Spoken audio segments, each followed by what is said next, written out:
Assalamu alaikum. It's day 3 of my portion control journey. আগের দিনগুলো আমি রেকর্ড করি নাই, তারপর থেকে আমার মনে হলো আচ্ছা আমি এই পুরো জার্নিটা রেকর্ড করে রাখতে পারি, তাহলে আমার নিজের কাছেও ভাল লাগবে আর আমি মোটিভেটেড হব আরেকটু। সো আজকের ব্রেকফাস্টে ছিল আমার ডিম, বাদাম আর দুধ।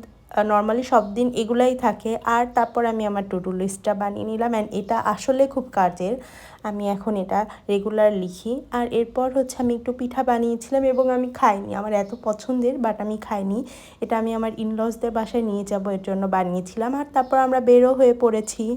ওখানে যাওয়ার পর অনেক হেভি খাবার ছিল, সবই খেয়েছি, কিন্তু একটু কম পোর্শনে খেয়েছি আর স্যালাডটা একটু বেশি করে খেয়েছি। আর ওদের বাসা যেহেতু পুরান ঢাকার ওই সাইডে, সো আমরা সদরঘাটে ঘুরতে গিয়েছিলাম।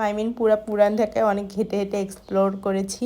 অ্যান্ড এরপর বাসায় আসার পরে আমার শাশুড়ি আবার খেতে দিয়েছিল নুডলস, বাট এখান থেকে আমি অল্প একটু খেয়েছি অ্যান্ড একটু বেশি করে পপকর্ন খেয়েছি। তারপরে হচ্ছে green tea, and that's it for my dinner. আর তারপর আমি আমার হেঁটে হেঁটে 10,000 স্টেপও কমপ্লিট করে ফেলেছিলাম।